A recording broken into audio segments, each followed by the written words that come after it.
स्वागत है आपका। आप देख रहे हैं जी न्यूज, आपके साथ में हूं राम। संगम नगरी प्रयागराज में महाकुंभ में आई एक महिला का वीडियो सोशल मीडिया पर जमकर वायरल है। निरंजनी अखाड़े की पेशवाई के दौरान कैमरे की नजरों में आई हर्षा रिछारिया सन्यासियों के वेश में दिखाई पड़ी, जो सोशल मीडिया पर काफी वायरल हो रही। सोशल मीडिया पर सबसे खूबसूरत साध्वी के तौर पर लोग इन्हें टैग कर रहे हैं। उनके सोशल मीडिया इन्फ्लुएंसर होने की बात भी सामने आई है। उनका कहना है कि ये 2 साल पहले ही साध्वी बनी हैं और पूरे देश को भगवा रंग में रंगने की बात कह रही हैं। और यही साध्वी इस वक्त हमारे साथ सीधी जुड़ रही हैं महाकुंभ क्षेत्र से। बहुत बहुत स्वागत है हर्षा जी आपका जी न्यूज पर। बहुत बहुत धन्यवाद, बहुत बहुत धन्यवाद। सबसे पहले तो आपको हर हर महादेव। और आपने बताया कि आप महामंडलेश्वर जी की शिष्या हैं। ये सब कुछ देखकर एक सोशल मीडिया के जो लोग हैं, आपके जो चाहने वाले हैं, वो भरोसा नहीं कर पा रहे हैं। वो कह रहे हैं अभी तो हम देखते थे इवेंट में एंकरिंग करते हुए, आपके एंकरिंग के वीडियो बहुत सारे आपके इंस्टा अकाउंट पर पड़े हुए हैं, और फिर आपका ये रूप लोगों को जो है एक तरह से कहिए कि हजम नहीं हो रहा है। क्या कहेंगे आप? देखिए, कोई भी नई चीज लोगों को बहुत जल्दी हजम नहीं होती है वैसे भी, लेकिन मुझे लगता है कि अगर इंसान कोई कुछ अलग करना चाहता है, कोई कुछ बहुत अच्छा करना चाहता है, अपने धर्म के लिए, अपनी संस्कृति के लिए लोगों को जागरूक करना चाहता है, तो मुझे लगता है कि हर इंसान को उसका साथ देना चाहिए। जी बिल्कुल, सबको साथ देना चाहिए। और ये परिवर्तन तो कभी भी किसी के भी जीवन में आ सकते हैं। इसे स्वीकार करने में कोई मुझे व्यक्तिगत रूप से कोई दिक्कत नहीं, लेकिन मुझे आपकी यात्रा जानने में बड़ी रुचि है। ये कैसे हुआ कि अचानक आप बड़ी मॉडर्न थी, आपका पहनावा भी उसी तरह का था, आपके काम भी उसी तरह के थे, फिर ऐसा क्या हुआ अचानक कि मन जो है धर्म कर्म में रम गया? देखिए, मैं नो डाउट, मैं जिस प्रोफेशन से बिलोंग करती थी वहाँ पे मैं बिल्कुल वेस्टर्न कल्चर को फॉलो कर रही थी। लेकिन जब से मैं महादेव के रंग में रंगी हूँ और उसके बाद मैं भक्ति की राह पे चली हूँ, उसके बाद मैं अपने परम पूज्य गुरुदेव से मिली हूँ, तो तब से मैं उस साधना से, उस भक्ति से, भजन कीर्तन से मैं निकल ही नहीं पाई हूँ। और वो एक ऐसी दुनिया है, मुझे लगता है कि जब जो भी व्यक्ति इसमें आ गया या इसमें समा गया, वो इससे कभी निकलना ही नहीं चाहेगा।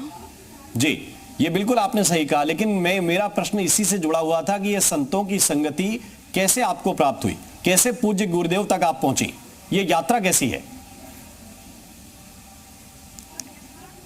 देखिए, ये यात्रा ऐसी रही है कि मैं खुद अपने गुरु को ढूंढ रही थी। ये बात मैंने परम पूज्य गुरुदेव को भी बताया कि मैं अपने गुरु को ढूंढ रही थी, मैं गुरु बनाना चाहती थी। और ये सफ़र मेरा लगभग 10 साल का रहा है कि मैं अपने गुरु को ढूंढ रही थी।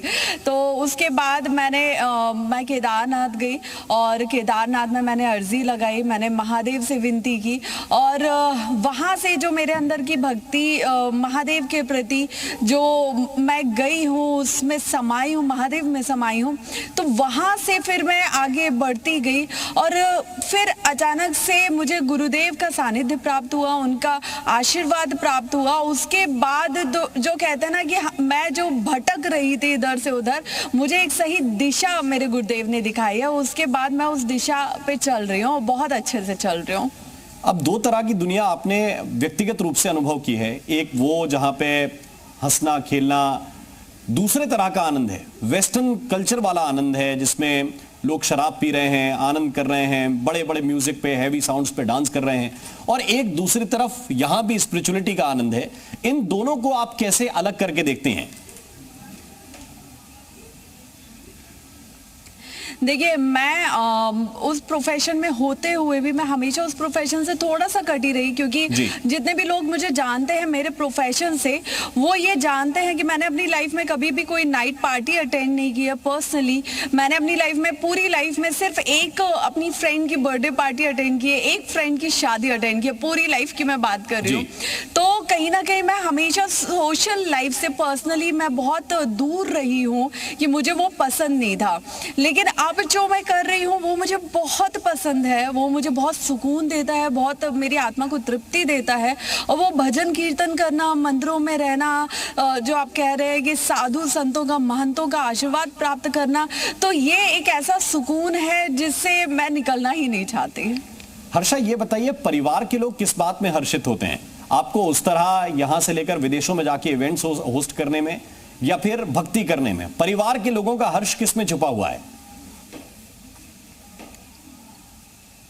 देखिए, मैं एक ब्राह्मण फैमिली से बिलोंग करती हूँ और उसके साथ ही मैं बुंदेलखंड में मेरा जन्म हुआ है। हमारा परिवार जो है, हमारी रूट्स हैं वो बुंदेलखंड की है। बुंदेलखंड तो में कहां से? फैमिली एक मिनट हमेशा रुकना चाहती चाहता है हूं कि हमारे ये बच्चे। आपने मेरे दिल की बात छेड़ दी। ये जो सामने आपसे व्यक्ति बात कर रहा है ये भी बुंदेलखंडी है। तो मुझे जरा बताइए कि आप कहां से हो, कहां से आपका परिवार है?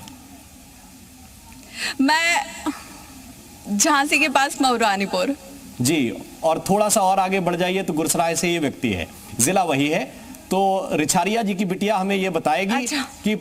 कि परिवार के लोगन की जो संगति है, बाप का बता रही है आपको? जी जी, जो मेरी फैमिली चाहती थी वो हमेशा से ये चाहती थी, मतलब किसी भी परिवार में यही चाहेंगे, ब्राह्मण परिवार में, कि बच्चा हमेशा धर्म संस्कृति की राह पे चले, और बेटियां तो खास तौर पे। तो वो मेरा प्रोफेशन था जो मैं अपने लिए कर रही थी, उसमें भी उन्होंने कभी ऑब्जेक्शन नहीं उठाया। हमेशा मेरे मम्मा पापा ने, मेरे भाई ने मेरा सपोर्ट किया हर जगह। लेकिन आज मैं जिस जगह पे हूँ वहां पे वो, उनको थोड़ा सा वो लग रहा है कि मैं सच में सन्यासी ना बन जाऊं, वो उनको थोड़ा सा लग रहा है। बाकी उसके अलावा उनको सब बहुत अच्छा लग रहा है। बिल्कुल, तो ये सन्यास की दीक्षा में भी उन्हें पीछे नहीं हटना चाहिए अगर आपका मन है तो। लेकिन मुझे ये बात बताइए कि ये कल्चर कैसे आपकी पढ़ाई लिखाई कहां पे हुई? क्योंकि अगर आप मऊरानीपुर की बात करें, झांसी की बात करें, तो फिर ये इवेंट होस्टिंग वाली चीजें नहीं आती वहां पे। फिर यहां पे आए और फिर वापस आप जाकर इस जो है आध्यात्मिक जीवन में प्रवेश कर गए। हर्षा, ये कैसे रहा सब कुछ? मेरा, जैसा कि मैंने बताया कि मेरा जन्म वहाँ का है, लेकिन मेरा बॉटअप जो है वो भोपाल में हुआ है। मेरी सारी स्कूलिंग, सारी पढ़ाई भोपाल में हुई है, और वहीं से मेरी जो एंकरिंग की शुरुआत है, इवेंट लाइन की शुरुआत है, वो वहाँ से हुई है। जी। अच्छा हर्षा, ये भी बताइए, इन 2 वर्षों में गुरु महाराज ने क्या क्या सिखाया आपको? अभी आपकी दिनचर्या क्या है? देखिए, मेरी जो दिनचर्या है वो ये है कि मैं फ़िलहाल ऋषिकेश में रहती हूँ। मैं लंबे टाइम से ऋषिकेश में रह रही हूँ। तो मैं सुबह उठती हूँ, मैं मेडिटेशन करती हूँ, साधना करती हूँ, उसके बाद मैं वॉक करती हूँ, वॉक के बाद मैं घाट पे जाती हूँ, मैं योगा करती हूँ, फिर मैं वापस वॉक करके वापस घर आती हूँ। देन मुझे जो चीज़ें करनी है, जो मेरा रिटर्न वर्क रहता है, मेरी रीडिंग रहती है, तो मैं रीडिंग करती हूँ। जो चीज़ें और मुझे जानना है मैं उनके बारे में पढ़ती हूँ। मैं खुद अपना कुकिंग वगैरह करती हूँ। देन शाम को मैं कीर्तन में जाती हूँ, मैं कुछ मेडिटेशन क्लास भी जाती हूँ।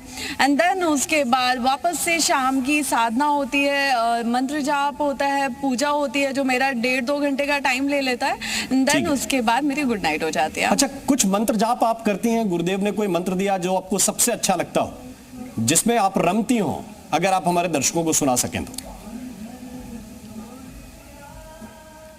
नहीं, देखिए, मंत्र दीक्षा, ये जब गुरुदेव भी अपने शिष्य को मंत्र देते हैं तो वो यही बोलते हैं। मैं वो मंत्र नहीं पूछ रहा हूं जो गुरु ने आपके कान में फूका है। बीच में रहना चाहिए। अच्छा, मैं वो नहीं पूछ रहा हूं जो आपके कान में फूका गया जी। मैं तो बस ये पूछ रहा हूं जिस मंत्र जाप में आपको आनंद आता हो, प्रभु की भक्ति का कोई मंत्र, कोई श्लोक आपको अगर दर्शकों के लिए सुनाए तो। देखिए, एक मंत्र है जिससे मेरी ज़िंदगी बहुत ज़्यादा बदली है, और मुझे लगता है उसके बाद मुझे गुरुदेव का आशीर्वाद भी प्राप्त हुआ है, और वो है ओम नमो भगवते रुद्राय नमः। जी, तो भगवान रुद्र के लिए समर्पित आपका जीवन है। अच्छा, कुछ चीज़ें ऐसी हैं जो दर्शक जानने चाहते होंगे। आपकी इंस्टा फैमिली खासतौर से, जिस पे आपके 1 मिलियन से ज़्यादा लोग आपको फॉलो करते हैं, ये जो रील्स हैं ये अभी आगे भी इसी तरह से जारी रहेंगी या धीरे धीरे घटा देंगे साध्वी जी? नहीं नहीं, बिल्कुल भी नहीं। ये जो मैंने जो मैंने मेरी लाइफ में चीज़ें चेंज की हैं वही चेंज मैं इस सोसाइटी में, इस समाज में लाना चाहती हूँ। वही चेंज मैं हर युवा के अंदर लाना चाहती हूँ। मुझे लगता है कि अगर मेरी एक रील से जो लाखों लोगों के बीच वायरल हो रही है, उस एक रील से एक इंसान का भी हृदय और जीवन में परिवर्तन आता है तो वो मेरे लिए बहुत बड़ी जीत होगी।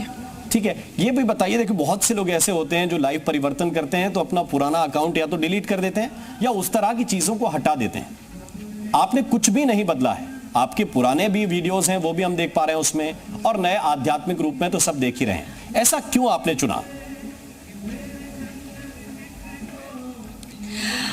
उसका एक बहुत मेन रीजन था और वो रीजन यही था कि मुझसे कोई पूछे उसके बारे में और मैं बता पाऊँ। और बहुत से ट्रोलर्स उसको ट्रोल भी कर रहे हैं, जो मैं उसको बहुत पॉजिटिव वे में ले रही हूँ। मेरा यही सोचना था कि जो भी मेरा प्रोफाइल देखेगा वो मेरे दोनों रूपों को देखेगा कि 2 साल 3 साल पहले क्या मेरे प्रोफाइल में था, क्या मेरी लाइफ में था, क्या मेरे प्रोफेशन में था, और आज 2-3 साल बाद मैं कैसे जी रही हूँ, क्या कर रही हूँ। और वो मुझे लगता है कि एक समझदार इंसान के लिए बहुत बड़ा इंस्पिरेशन होना चाहिए कि परिवर्तन जो है ना वो जीवन का नियम है। परिवर्तन इंसान की जिंदगी में कभी भी हो सकता है। तो मैं अगर वहां से यहाँ तक ट्रांसफॉर्म हुई हूँ, यहाँ तक चेंज हुई हूँ, तो मुझे लगता है कोई भी हो सकता है। वो एक एग्जाम्पल के तौर पे मैं लोगों के सामने रखना चाहती हूँ। बिल्कुल, ये बहुत महत्वपूर्ण है और मैं आपके परिवार की दाद आपसे ज्यादा देना चाहूंगा कि उन्हें न पहले आपत्ति थी, न आपके जीवन से अब आपत्ति है। और वो लोग जो महिलाओं को जज करने लगते हैं, आप खास तौर पे देख रहे होंगे सोशल मीडिया पे अभी जो चल रहा है, वो शायद इसलिए चल रहा है कि इतनी खूबसूरत भाई साध्वी क्यों हो सकती है, या इतनी खूबसूरत महिला है या लड़की जिसको कहूं मैं, कम उम्र की बच्ची है, वो क्यों इसमें आध्यात्म में जा रही है। उनकी आपत्ति इस बात को लेकर है। आपका क्या जवाब है? मुझे ये बहुत ही बचकानी बात लगी है, ये मुझसे सब पूछ रहे हैं, लेकिन इस बात पे मुझे हंसी ज्यादा आ रही है कि मैं इसका क्या रिप्लाई करूं। बट रूप का, सुंदरता का, कद काठी का, इसका किसी का भी ना भक्ति से कोई लेना देना है नहीं जी। भक्ति इंसान किसी भी रूप में, किसी भी उम्र में, किसी भी जेंडर में कर सकता है। वो सनातन संस्कृति से किसी भी उम्र, किसी भी रूप में जुड़ सकता है। तो उसको उसके लुक से जज किया जाए तो मुझे नहीं लगता कि ये सही है। ठीक है, मैं आपका धन्यवाद करूं। आप बुंदेली में कुछ बोल सकती हैं? घर परिवार के लोग तो बोलते होंगे। हाँ, मेरे पापा प्योर बुंदेलखंडी बोलते हैं, लेकिन तो क्या कहते हैं अक्सर वो आपसे? मुझे नहीं आती है। चलिए, मैं घर पे रहती हूँ तो वो बोलते हैं कि क्या खाना खा रही कि नहीं खा रही, कितना टाइम है, खा रही कि नहीं खा रही, तो मैं ट्राई कर रही हूँ, but I am not sure कि मैं उतना क्या किताबें पढ़ रही कि नहीं पढ़ रही। हर्षा, आप हमारे साथ बने भाई के नहीं भाई। हाँ जी। अब थोड़ा आनंद और बढ़ा है, मेरा हृदय का आनंद थोड़ा सा और बढ़ा है जब आप अपनी मदर टंग में बात करते हैं। तो आपको बहुत बहुत शुभकामनाएं। आप ईश्वर के इसमें रमे रहिए।